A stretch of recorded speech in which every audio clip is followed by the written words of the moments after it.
My name is Courtney Colson, a female to male to female detransitioner, and on this channel we try to figure out just what the hell is wrong with me. On this episode, chronic fatigue syndrome. And this is a condition I have spoken about here and there in my other videos, but I've never focused on it specifically. And I think this, more than anything else, has really determined the course my life has taken. Because, well, you don't get a choice. You know, when your body says you're too weak and you're too tired to do something, that's basically your only option. Before I get into that, though, going for a Miami Vice look today. Got the 80s makeup because I'm just so sick of people saying, you look like a 1950s starlet. Like, I'm not even going for that. It's just, I guess it was my hair, and I've straightened it, sort of. It's as straight as it goes. And sadly, I do not have a Testarossa Ferrari. I've got a Lamborghini. I don't have a Countach. Some people say Countach. Countach? Don't know. Lamborghini Countach. So here's an Aventador from like 2018. It is so hard to find die-cast cars for 80s style ones. Don't know why. So chronic fatigue syndrome, or myalgic encephalomyelitis, as is the official term. And that's the word I break out when I want people to take me seriously. Because when you say chronic fatigue syndrome, people are like, so you're just a little bit tired. No. I experience convulsions and paralysis. I am so tired I will lose an entire week of my life. Speaking of, I told my therapist that sometimes when I'm so sick, I just lose an entire week. And she thought that meant that I, black out, psychologically I lose a whole week and I don't remember it. No. Listen. People don't listen. I've noticed that even with my videos, that I explain things as plainly as you can, in as much depth as possible as you can in an hour, and people still hear what they want to hear. So hopefully this video does clarify some things about ME/CFS, as is the abbreviation. For me, it started when I was 21. So I always had health issues in terms of anemia, which was just poor diet. I didn't have anemia. I was just menstruating and not eating enough meat. And I had IBS from about the age of 11 onwards, all sorts of stomach issues. And I was dealing with what I thought was autism. I have a video about autism, just a few videos back, actually, if you want to know more about that. But, I had all these autism symptoms, or, I basically had autism, however you want to call it. But otherwise, I was very productive. I barely had time. I never played video games, barely had time for movies or TV or anything like that, because I was just always working. I was sewing, I was drawing, I was writing, I was very creative, just trying all sorts of new things. And I think, like most people in their late teens, early 20s, they were very career-minded, and they were just really thinking of themselves and their own future and how the world will remember them and all of that. And so for me to go from, 100 kilometers an hour to barely being able to do the basic things, that was a real shock for me. Although, now I think what I was experiencing then is a good day for me. So, you ain't seen nothing yet, kid. But it was incredibly difficult because we didn't know what was wrong with me. This was, nearly 10 years ago. People weren't talking about chronic fatigue syndrome. Most doctors still thought it was a psychological thing. So I was sent for all these tests. They thought I was just depressed. I was like, no, I'm not depressed. I'm not lazy. Ask anybody. I was the most active, productive person you ever met. And suddenly I can't even do basic things. I can't work. I can't study. It doesn't sound like me, and I don't have any... emotionally, I'm fine. So that's where the medical system can really gaslight people with certain conditions, especially chronic fatigue, because maybe it's gotten a little better now, but you know your own body and you feel something's wrong. You go to a doctor hoping for help, and they just tell you, it's all in your head, get over it. And that's horrifying, especially for someone who's early 20s, and just desperately wants help and no one will give it, and instead I'm almost being punished or made to feel bad for what? Not being able to stay awake anymore? It's like you go back to medieval Europe and they thought that epileptics were demonically possessed. It's like, so you're punishing this person who already has a pretty awful condition to live with. Great job, society. Nothing's changed in 500 years. But yes, I only really went through that for about 18 months. I was, I've mentioned this before, I was doing modeling. I was doing a project called Cosplay Couture where I was doing these fashion interpretations of pop culture characters. There is no way I could have done that in the past few years, but the first bout of chronic fatigue I had, yeah, that was doable. It was slow, but I could still do it. During that period, I'm pretty sure I cut my hair short, and I started to question my gender, and I think there is a real cause and effect there, because I had gone through a kind of trauma. I might not have been able to acknowledge that on a conscious level, but it was this case of, I went to the doctors, they didn't help, but then they would say, oh, well, from the cases of chronic fatigue we've heard, oh, it'll last 6 to 12 months. 6 months comes and goes. 12 months comes and goes, and I'm just waiting and waiting and waiting. I've had no experience of chronic illness or even extended illness. This was really difficult for me to live through, and my family was going through all sorts of financial issues and stuff at the time, so I did actually consider suicide. I wasn't emotionally distressed. I just thought, well, I don't think I'm ever getting any better. I think this is it for the rest of my life, and if I can't work and I can't be a productive member of society, I shouldn't be a burden upon society, so I'll just kill myself. And I never did anything about it, but I was definitely thinking about it. And it's just such an Ayn Randian, libertarian kind of thing to think of people having worth like that. You need to prove your worth or earn the right to be alive. I don't think I was ever right-wing, but I just accepted these ideas at face value. I didn't have any sort of political affiliation. I was completely oblivious to all of that at 21 to 23. But yes, towards the end of that bout of chronic fatigue and I was getting better, I kind of felt like, oh, maybe I've learned so much about myself. I've gone through this challenge, and I'm glad that I've come through this trial as a better person. I understand myself now. No, you don't. No, you don't, child. So she went ahead and cut her hair off and was like, maybe I'm non-binary. Maybe I'm a boy. I don't know. And pretty quickly, I talk about the whole process of transitioning in other videos. Pretty quickly, I got through the system, shouldn't have been allowed to transition, but I did. And I had a good couple of years there. I felt really great. Testosterone makes you feel really strong and bulletproof and amazing and all of that. So I got into bodybuilding, and I think it was about 2 or 3 years where I felt great and I was living life to the fullest. I was just working so hard. And I think that's the reason why I got chronic fatigue syndrome again. So the second time I got chronic fatigue syndrome was about 4 years ago. It was in October, probably was 2017 or thereabouts. I was studying a librarianship course online because I had been doing all these little jobs here and there and just realizing I hated the retail or any of these sorts of jobs. I thought, well, what kind of career do I really want to do? And back then, I wanted to be a librarian, not something I'm interested in at all now. I have a totally different personality at this point.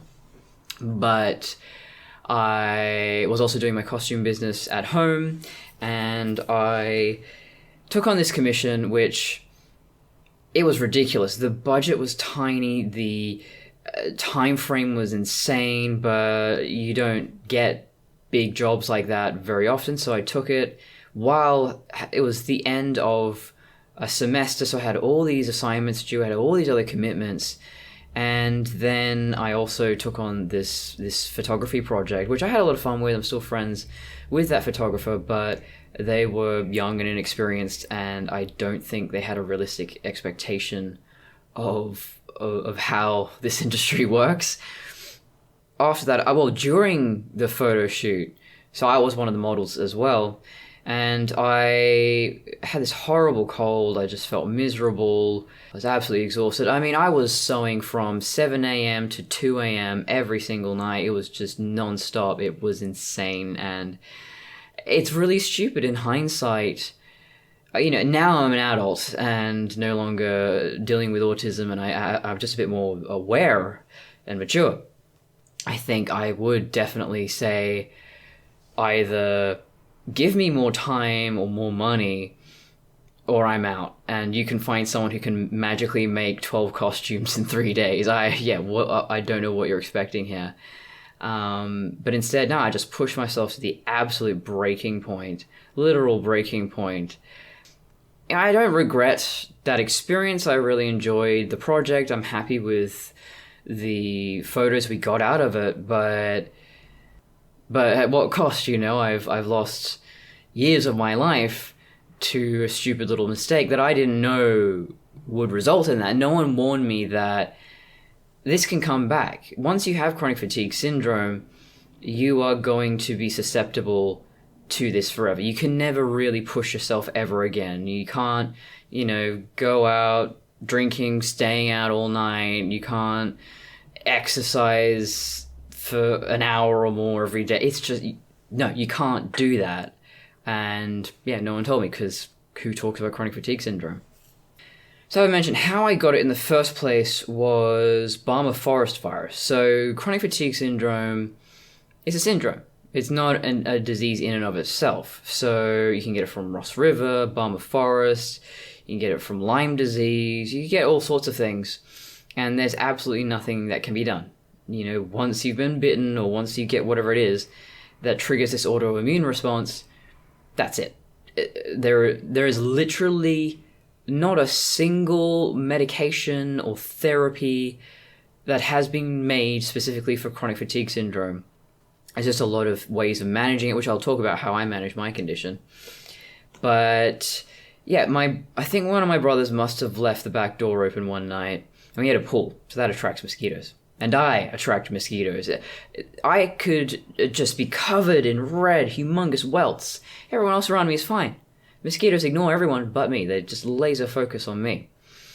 I didn't get that typical fever, flu kind of feeling after I got bitten, but I just noticed that I got tireder and tireder, and everything just got so difficult, and I felt like, oh man, maybe I'm just so lazy lately, and it's so hard to be motivated. I don't know what's wrong with me. And that's when Mum started taking me to all these specialists, and yeah, no one helped. Actually, I don't believe in naturopathy, but we were that desperate at that point, so I was trying all the adrenal supplements and what have you. And the naturopath was really nice. She just listened to me and gave me some hope, and I think it might have been a placebo, or I might have just been on the mend anyway, because after that point I did start getting better. But when I got sick the second time around in 2017 or so, I went, okay, well, I know what this is, and I will just take the adrenal supplements and all of that, and I'll clear it right up. No, it did absolutely nothing. And it was really devastating to slowly realize what was happening to me, that, I had that cold, and all the other symptoms seemed to pass. The runny nose, the cough, that seemed to go away. But I wasn't getting better. I was still really tired. Everything hurt. It was difficult to concentrate. I couldn't read. And it dawned on me, oh, fuck. It's happening again. I'm going through this goddamn nightmare again. And it would be 10 times worse than it was the first time. I would deal with convulsions. I still deal with that. Just, these spasms and stuff for whatever reason. There isn't a lot of literature on that, but I have spoken to the CFS community, and a few people say, oh yeah, I didn't know that was a symptom. It just happened to me after I got sick. And yeah, paralysis, where I'd just be so tired, I'd just fall on the ground like a rag doll, and I'd just be stuck there for a while. And both things, I feel like they're not real. It's very difficult when you're experiencing those things. You go, well, just come on, just stand up. What's wrong? Just move. What is wrong with you? This is just psychological. It's not. It really isn't. I think if there was a house fire, I still would not be able to move until my body decided, oh yeah, no, we're ready now. So prior to that, I was on a standard bodybuilding diet, which is absolute garbage. It's just so high in carbs, and you're eating constantly, and it's like low fat, high protein. It was disgusting, and I don't know how anyone can live that way. And it's also not even that good for athletic purposes anyway. Then I learned about keto because I was still eating that bodybuilding diet while I was sick, and I realized, well, this is not doing me any good. I'm putting on weight because I'm eating so much, but I'm not burning it off. And so then I learned about keto, and I don't even remember where I first heard about it, but yeah, that really changed my life, and it did help with the energy to a degree. Being in ketosis definitely helped. But then I noticed slowly over the course of years that my digestion was just getting worse and worse and worse. You know, just constant bloating, acid reflux, gas. I smelt like a corpse. It was embarrassing.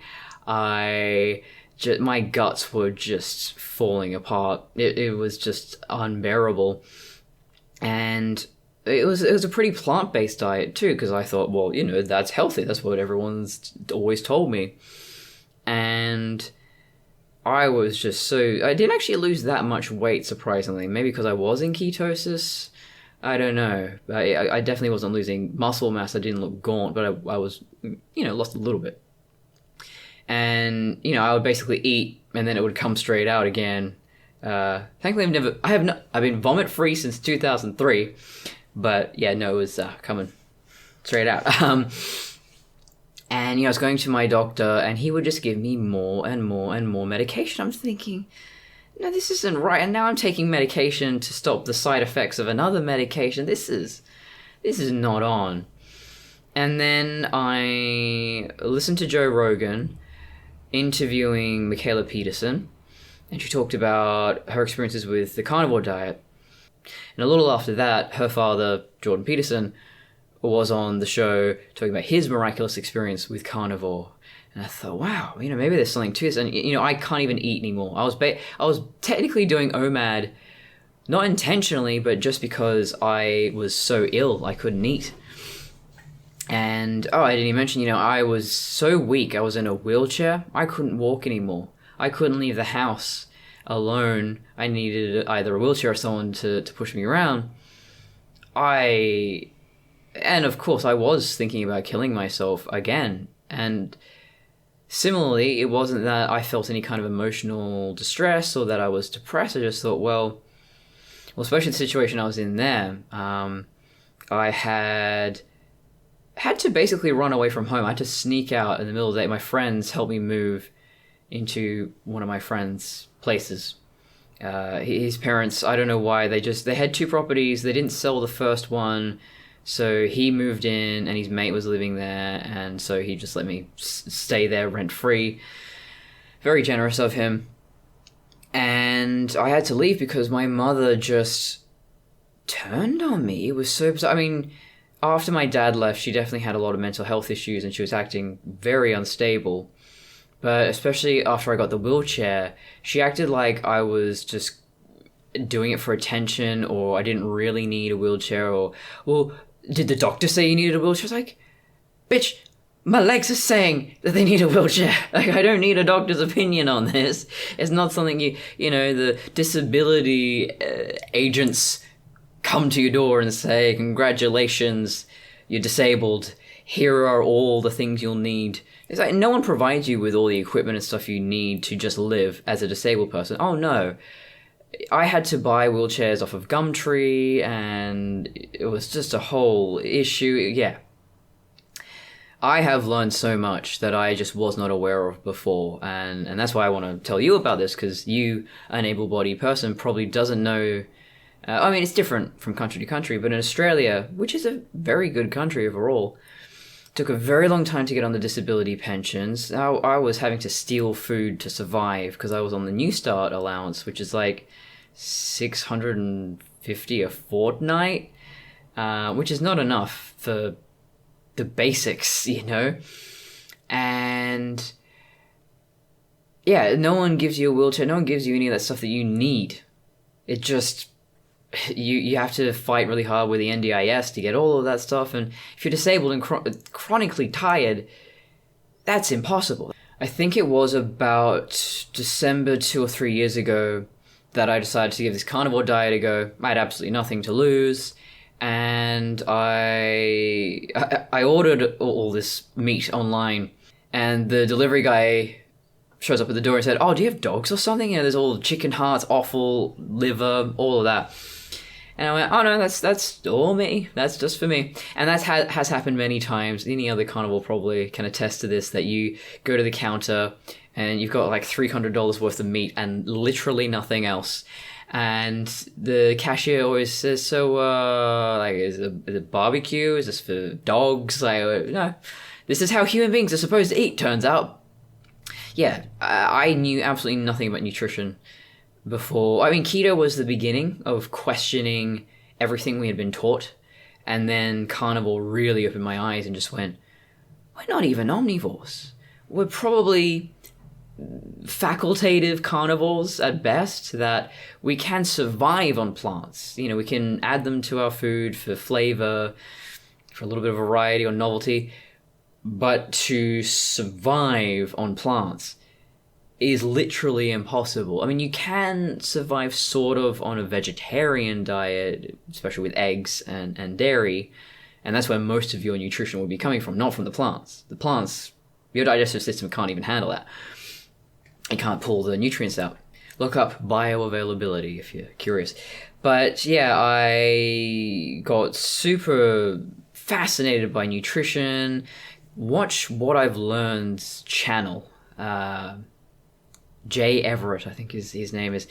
Just so eye-opening, really good at research. He has taught me to be a better researcher because, yeah, I used to just go, yeah, you do need fiber, and just Google it, and like every front page result will say, yes, fiber is essential to the human diet.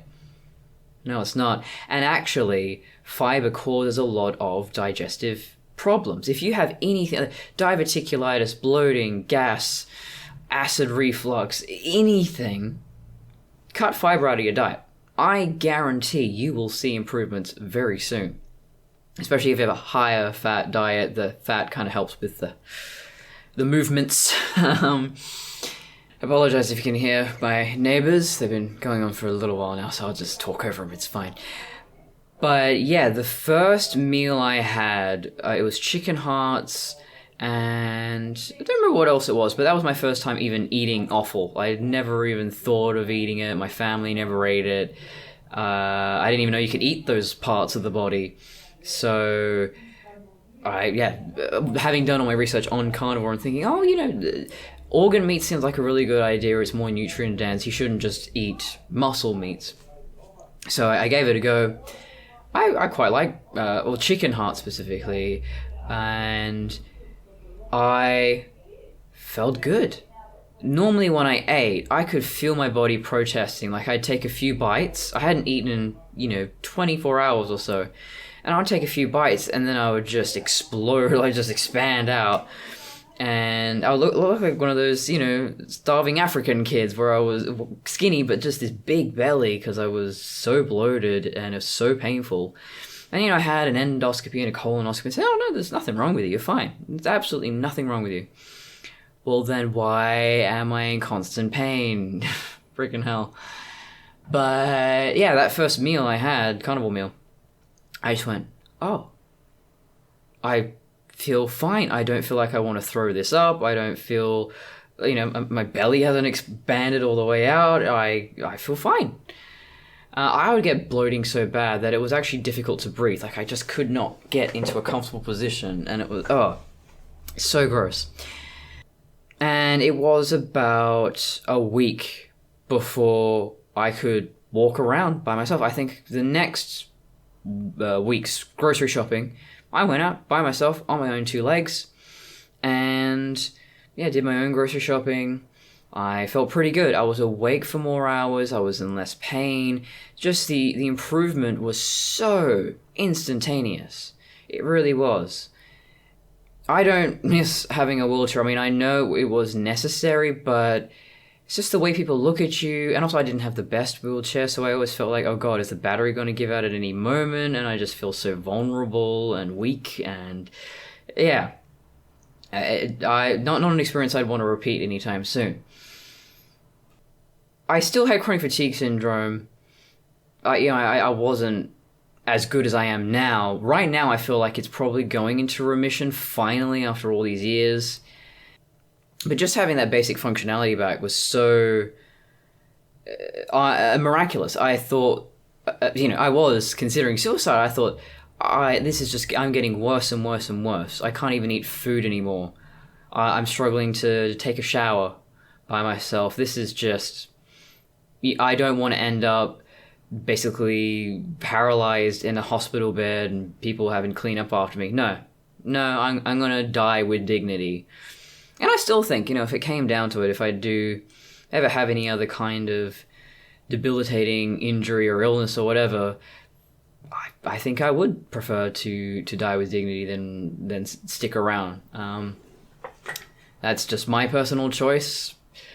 If I can't be productive in any particular way, I just don't see the point. So, for example, even while I had chronic fatigue syndrome, I started my Prometheus by Minute podcast. So I was reviewing the film Prometheus, the Ridley Scott Alien prequel.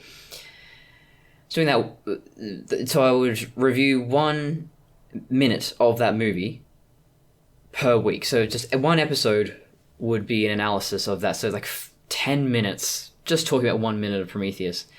And it took me like 3 years to do it because, well, first I was doing it twice a week. So this was, I started in January. So I got sick in October that previous year. Then I started Prometheus in January. So I was feeling a little sick, but not totally debilitated. I think I was still studying my librarianship course as well.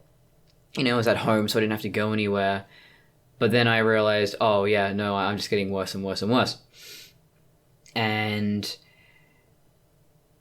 you know what? Prometheus really got me through a very difficult time. It was something to work on, And it was really nice hearing back from people who found my work useful. To me, I just felt like, I'm just bullshitting about a movie I like.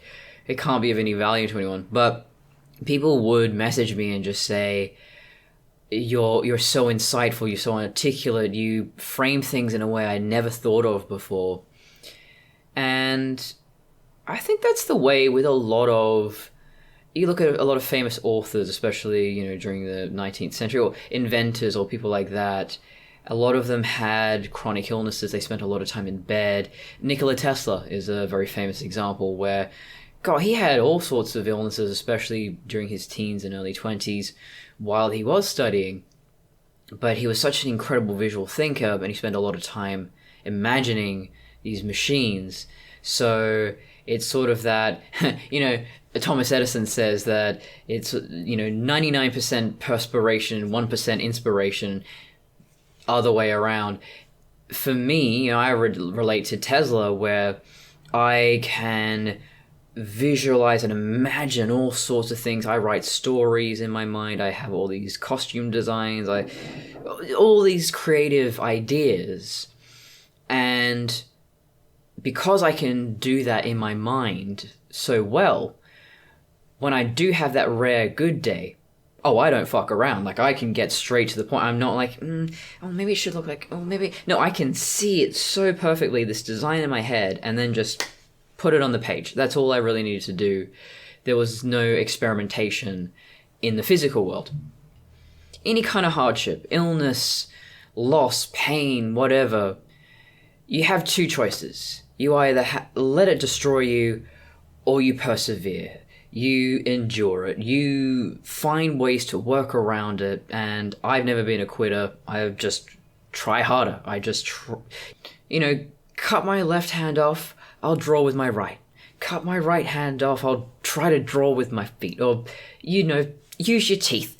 There's got to be a way. And yes, by the way, I'm left-handed, which is not surprising. I'm so strange, so statistically unique. Of course, I'm also bloody left-handed. Apparently, green eyes are statistically uncommon too. Like brown and dark black eyes, very common. Blue, I think, is second, and then green is in the minority. So, yeah, there are a lot of aspects about me that are rare. I don't know if that's just... Does one beget the other? Like, you just start off weird, and then, I don't know, like a ball of Velcro just rolling down a hill of cotton, you just accumulate more crap. So, my other ways of dealing with chronic fatigue syndrome. Yes, diet is a huge one. Inflammation is the main issue. And inflammation is the biggest problem in a lot of diseases, like arthritis. You can actually cure arthritis with the carnivore diet. You're just inflamed. You just need to reduce that inflammation in your body. In most cases, arthritis is a treatable illness. And that's the case with Michaela Peterson. Depression is inflammation. Depression may actually be an autoimmune response, because all the behaviors of depression are the same ones as someone who has a flu or some kind of illness. You withdraw from people, you have low energy, you feel miserable, basically. And so there is reason to believe that it is an autoimmune response, and inflammation does play a factor. A lot of people with depression and anxiety who went on the carnivore diet found that it improved for them. So yes, chronic fatigue, primarily inflammation is your big problem, but they didn't cure everything. I'm not going to act like diet is the only problem. Clearly I have several autoimmune problems here. So briefly, at 11, I got gastro, and then I had all these autoimmune issues. I had the symptoms of autism, which I'd never had before. I had IBS, anemia, maybe that was related, I don't know. And then there's myalgic encephalomyelitis, which, yeah, by all accounts, it is autoimmune. And then there's also Sjogren's, which I don't know if... I always had a tendency to dry skin. I always had to wear moisturizer, although I could have warm or even hot showers back then. I can't have warm showers anymore. Just cold showers, even in the middle of winter. And even then, still have to moisturize. I'm allergic to a lot of makeup. My skin is absolutely so sensitive. I also have to drink an incredible amount of water. Right now, my mouth is just so damn dry. I have to spit constantly, though, because my saliva it's like frothy goddamn, like shaving cream. I don't even know what you can compare it to. It's disgusting.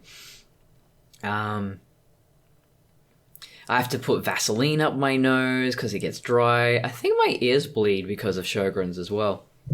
And I don't think Sjogren's has improved at all on the carnivore diet. Also, I get this really gross, sweet taste in my mouth for no reason, and I think that is Sjogren's. There's no other explanation for it. It's not so bad anymore, but yeah. I used to be able to drink tea and coffee, can't do that anymore. I can't have too much caffeine anyway. Caffeine was the reason I had acid reflux. Also, ironically, if you have acid reflux, don't take antacids. That actually causes it to happen, to be worse. You actually want stomach acid, and you're actually better off drinking apple cider vinegar. You're trying to stabilize the pH. You're not trying to remove your stomach acid. You need that. Your stomach is acidic. There's no such thing as too acidic. Unless, I don't know, you're turning into a xenomorph? I don't know. But, yeah, no.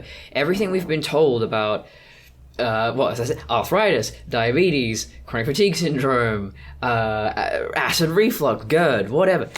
All freaking bullshit. They just want to sell you more medication, apparently. I don't want to sound like a conspiracy theorist here, but I'm very critical of the medical and pharmaceutical industry now.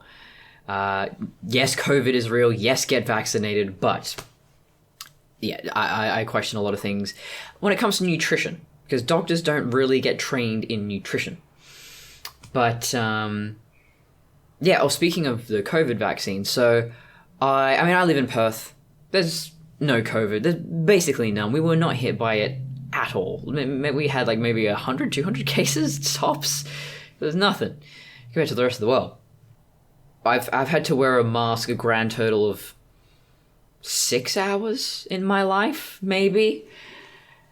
So I have been thinking, though, if I lived in a country where COVID was a concern, would I get vaccinated?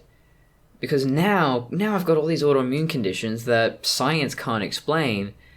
Well, geez, if I put this vaccine in my body, what is it going to do? If my body freaks out when I take, I don't know, ibuprofen, or if I drink tea, my body freaks out. So I'm kind of questioning what a vaccine would do to me.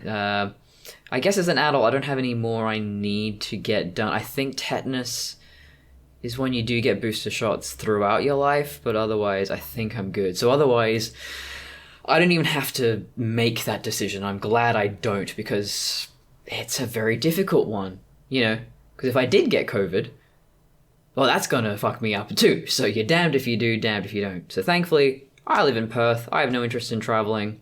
So it's not a decision I would even have to make, hopefully. Chronic fatigue has definitely taught me a lot, and it made me do a lot of research into a lot of health things. So my whole routine is based around my illness and how to manage it. And I know that if I deviate from it, I pay for it. So I wake up at 6 a.m., I jump in a cold shower immediately. So that's your Wim Hof method kind of stuff, where the cold water therapy especially, is so good. Dr. Rhonda Patrick talks about it too. I'm actually thinking about getting a sauna. She talks about saunas. So if you go from sauna to cold shower, that's the best thing you can do for your immune system, for circulation, for everything. And I will then sit at my computer and just look at all my updates and notifications and stuff while I sit in front of a red light. Or in the summer, I'll just sit out in the backyard and get direct sunlight on me. Funny enough, red light therapy turns out to have some scientific validity to it. I didn't know before, but yeah. That What I've Learned channel, they also talk about red light, and my sleep is the best it's ever been, because I am more aware of all this stuff. So growing up, my entire childhood, right up until my 20s, I thought it was normal to lie in bed for a couple of hours before you fall asleep. I'd be up and down, drinking water, peeing, just lying in bed, coming up with all these stories. I still do that to this day. I just come up with these scenarios that I play out in my head before I fall asleep. But man, I could make a whole goddamn movie in my head in 2 hours.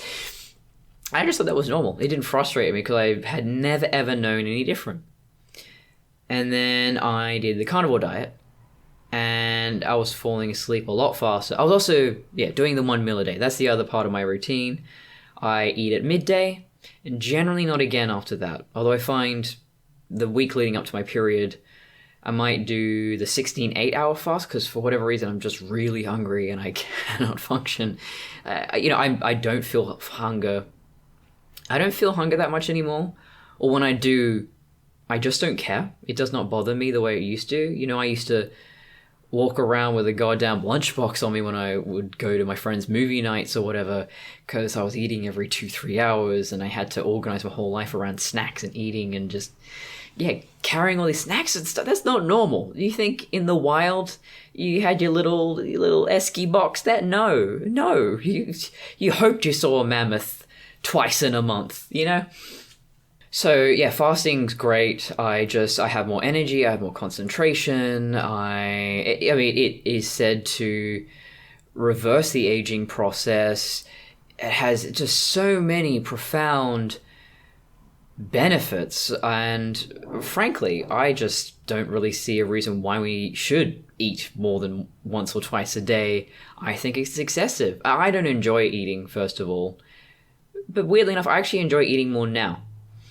I think I kind of had an eating disorder, and I wonder how many people with eating disorders have it simply because you are flooded with all these lies.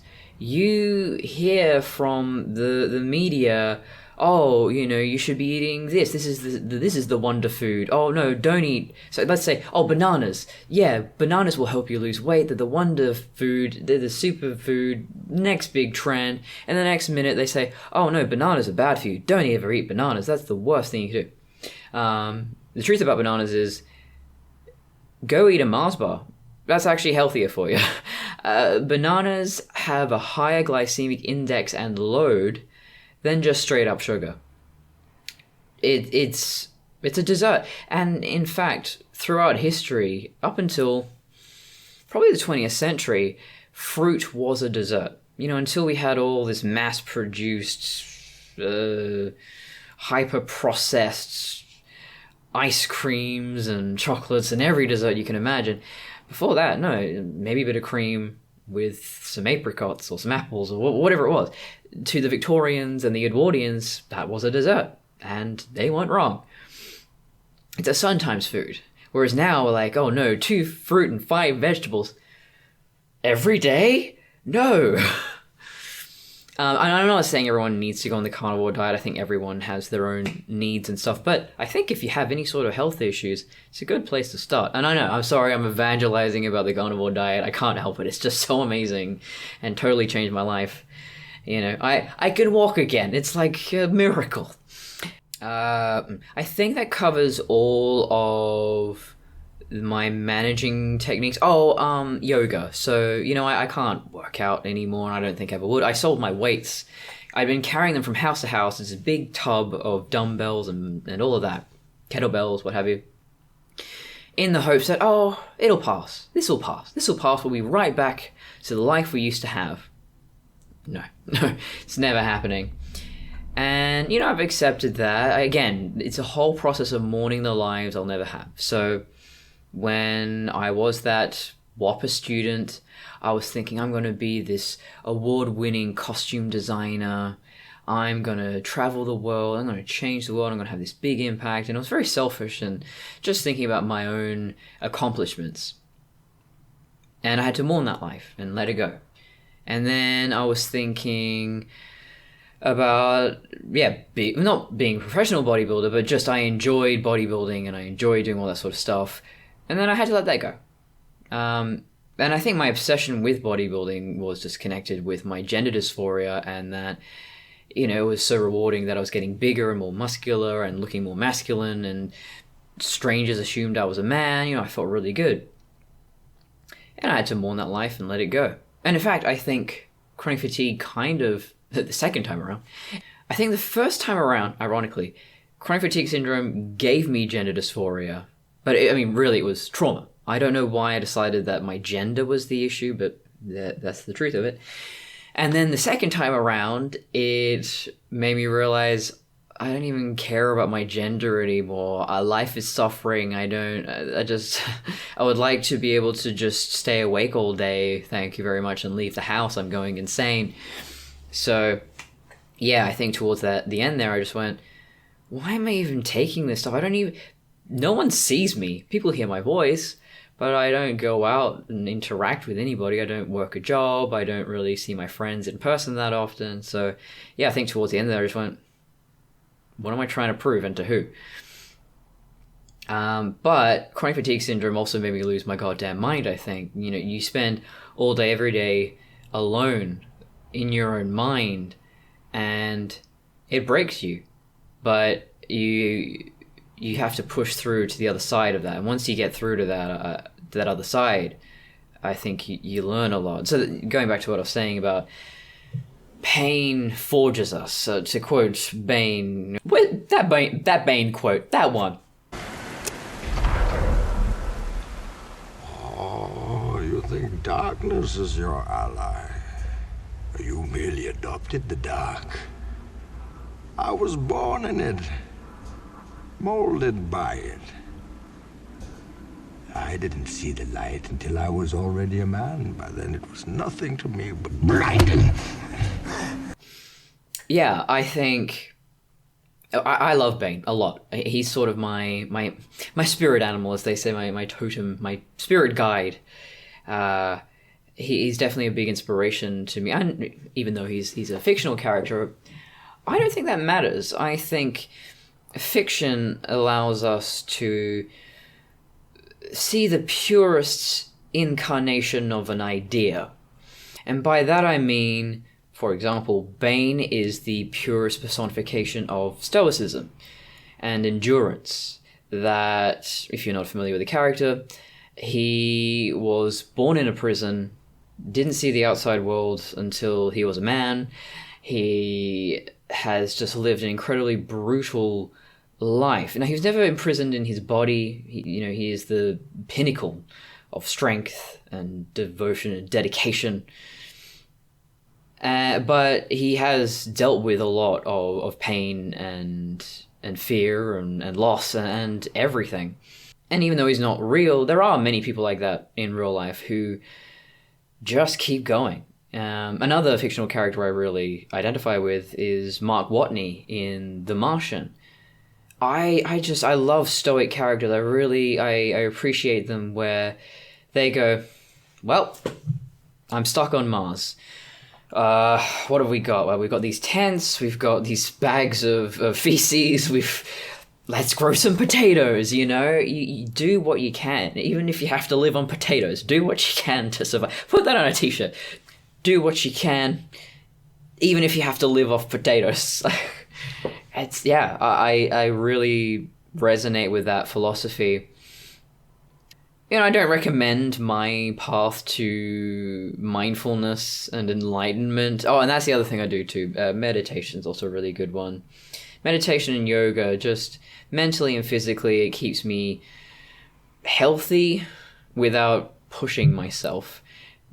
But speaking of, graded exercise and cognitive behavioral therapy, in some countries that's still recommended to people with CFS. They're both terrible. Don't do that. Of course, I wouldn't be the person I am today without chronic fatigue syndrome, but I also firmly believe I am a better person because of it. Even though I've gone through all this transitioning and making that mistake, I really don't look back on my life with regrets. I don't even think I have a bad life, so to speak.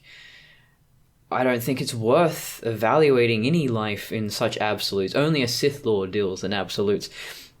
I don't think my life is 100% good or 100% bad. I just appreciate being alive and being healthy-ish. Yeah, I think I had to grow up a lot because of this illness. It's funny, in some ways I feel like I'm 29, I'm having to start my life all over again. I'm so far behind my peers. I'm probably about 10 years behind my peers because I had autism or autism symptoms, however you want me to say it. That won't upset you. And so I was asexual as well. So I was autistic and asexual. I had never dated. I had no interest in a family. I was thinking about career, but also I was kind of aware that, well, I'm disabled, so I don't even know if I'll ever be able to live independently. I was kind of resigned to just living at home forever and not accomplishing much, but still dreaming of being this costume designer. That's the real irony of it. And I did start to learn to drive, and I just had a hissy fit when I failed my first test. I did it when I was not ready anyway, but I was very arrogant. And the driving instructor said that, and at the time, my parents and I were quite offended that he would even say that, but no, I was a shithead. I really was. I was not a good person. I wonder if I would have continued to be an asshole if I hadn't gone through this and basically done my penance. I feel like I've done my time. I've become a better person. I've learned to be less selfish and self-absorbed. I'm way more chill. I'm just so much more accepting. You know, especially now when I'm in a very public platform and people attack me, or, you know, they're just asking questions, very personal questions. And I have the patience to just have that conversation. It doesn't bother me, doesn't upset me. That's probably why I'm doing these YouTube videos. I feel like, well, if anyone is comfortable doing this and talking about these difficult issues, it's me.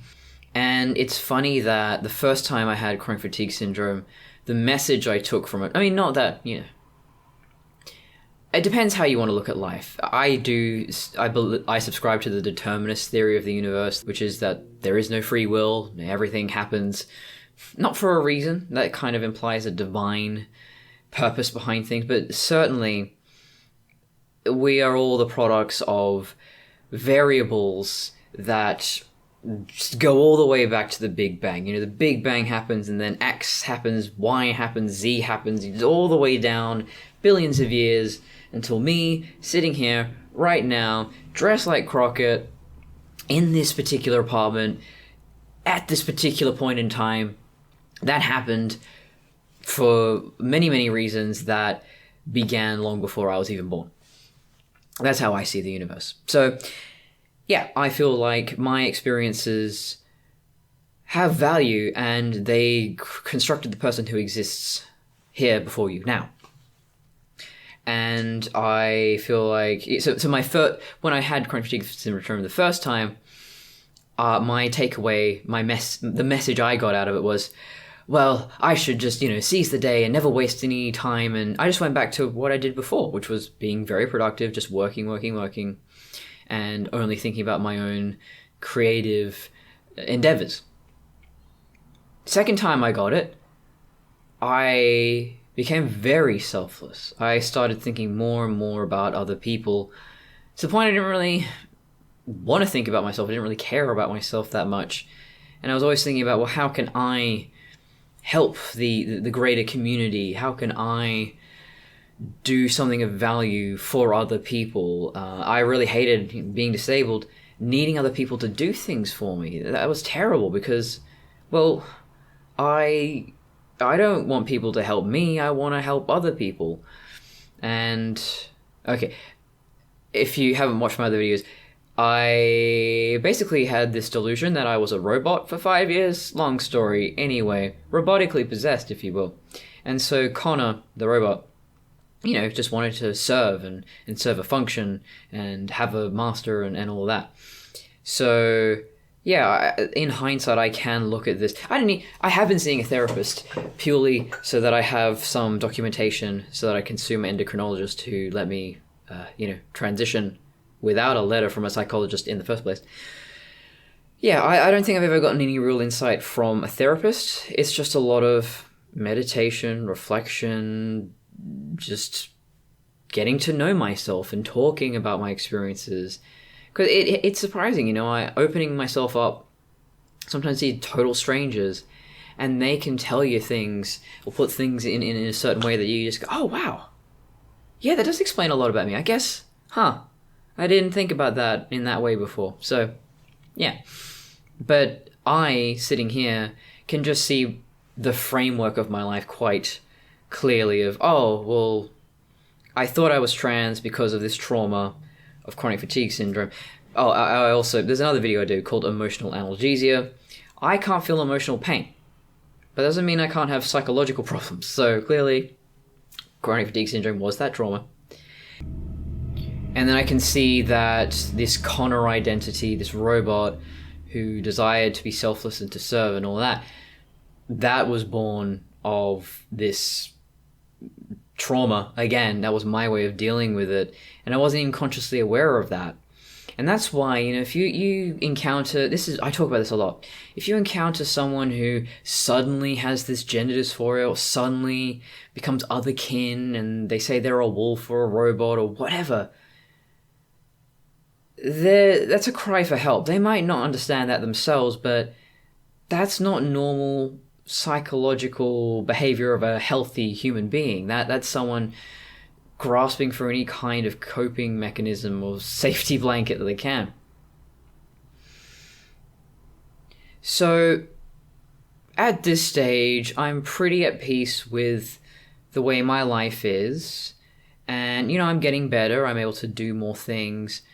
I'm still not able to work. I mean, I'd love to.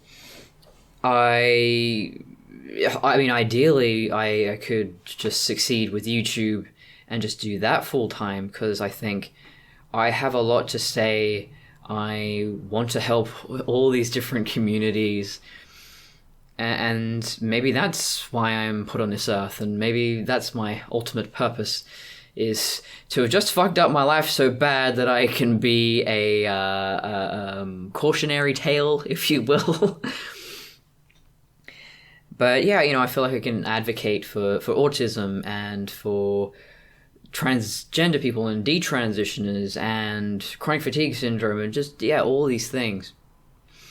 But, lately I do feel a little frustrated because I do have a little more energy. So I feel like, I want to do this thing, but, no, I gotta take a nap. I gotta lie down. I got vertigo. So it's just like a little bit, like enough that I can function, I can self-care. I don't have to order groceries. I do physically go to the grocery store. I do go for walks sometimes. So, yes, that's easier. In terms of committing to anything full-time, yes, I'll be here 9 to 5, 5 days a week. Oh my god, no, there's still bad days. But I have many, many podcasts on the go. I'm writing a memoir. I'm writing some fan fiction, some original fiction. So, I keep myself busy. I'm able to sew a bit more now. For whatever reason, sewing is the most physically demanding thing for me. That's the thing that tires me out. You go stand up, and as you cut the fabric up, and just sitting upright, sewing, and so I can't do it that often. But lately I've been able to do it more, and so I'm experiencing this frustration because now I'm very interested in driving, and so I have on my L plates. I have gone for a few lessons with friends, and just realizing, God, how do I afford a car or anything related to driving, or even afford the tests? Everything's so expensive with a car, but I really, really want it, and that's just, I'm very focused on cars right now, as you can tell. And now I'm no longer asexual. I really want to start dating. I want children, and that old familiar frustration is back again. And I think I'm basically having to go through another mourning phase of realizing, realistically, I don't know if, I'm a lesbian, so to get pregnant is expensive. It's not free. And then to actually go through pregnancy, that can actually trigger chronic fatigue syndrome, or in my case, it could make it way worse than it ever was before. I saw this story in a documentary, the saddest thing I've ever seen. So this woman and her husband, they have a kid. It was all fine at first, and then she got chronic fatigue syndrome. And she got it really bad. Like one of the most severe cases I've ever seen, where she is just trapped in her bed all day, every day, in complete silence and darkness. That would drive you insane. That's solitary confinement. I don't know how those particular cases. A lot of them end up either dying. That's right. You can die from chronic fatigue syndrome. They don't tell you that one. And or they end up killing themselves, which, understandable. But yeah, they can't handle any sound or light. And this woman has never really seen her silent. Like in the documentary, he's like a toddler. And he basically comes in, says hello for a few minutes, or a few seconds, really. I mean, there is always adoption, of course, and I could be happy with that too. But it's just at this period of my life, I'm not well enough to do it. I want to. I don't know when it's going to... I'm nearly 30, so TikTok. I have actually been thinking about raising guide dog puppies, just as kind of a way of seeing, well, can I actually look after something full time that isn't as low maintenance as a rabbit? You know, my rabbit, you don't take rabbits for walks. I just sat in the backyard and watched him hop around. I don't know if I have video of that. It was very cute though. He just, binky around. So it was very, very low maintenance animal. Am I ready to be a mother? I don't know. I don't think I'm even ready for the puppies, to be honest. But one that needs constant attention and training and all that. Wake you up in the middle of the night. But yeah, I'm not unhappy with my life. I've got lots of friends. I've got lots of projects. I have the energy to do those things. And to go out and, just going outside is an absolute joy. I really do not take any moment of my life for granted. The idea of getting upset about any petty trivial thing is so far in my past. My mom reminds me of what that's like. She was having a full-on tantrum on Mother's Day because she's worried we're going to be late to the restaurant. I go, I mean, worst case scenario, we go somewhere else, or maybe we go back home and I'll cook for you. Or I can't see this being a huge issue. I'm so just detached in the Buddhist sense. I'm just so at peace with the flow of life. So, yeah. Chronic fatigue syndrome has made me a better person, but boy, I wish I didn't have to go through it in the first place. And here's hoping I do get better and I can have the life I want. I can work full time. I can have a car, a girlfriend, a kid, a dog. All those basic things. I spent so much of my childhood rebelling against the norm and hating the expectation, the white picket fence fantasy, and we're all supposed to get married and have children. So typical. But oh god, I'm so weird that I would give anything to be normal at this point. To a degree, I like being a little bit weird, but. Yeah, being unique's a little overrated, I have to say. Especially when you're looking for support and there's no one out there who shares your experience. There's no manual, there's no guidebook for the way you are. So that's why I make these videos. Because hopefully some weirdo out there is like, damn, this girl be spinning the truth. This makes sense to me, which has happened before, where people just say, I'm a minute in and this is just blowing my mind. This is everything I've thought about and couldn't articulate. So you're welcome. I think that's about, this is over an hour. Maybe I'll edit it down shorter. I was going to do my usual thing with the update segment of, detransitioning and all my experiences and feelings. With that, I don't think we have time. So we can do that. A video on its own, I think. I always have a lot to say. So until then, see you, Space Cowboy.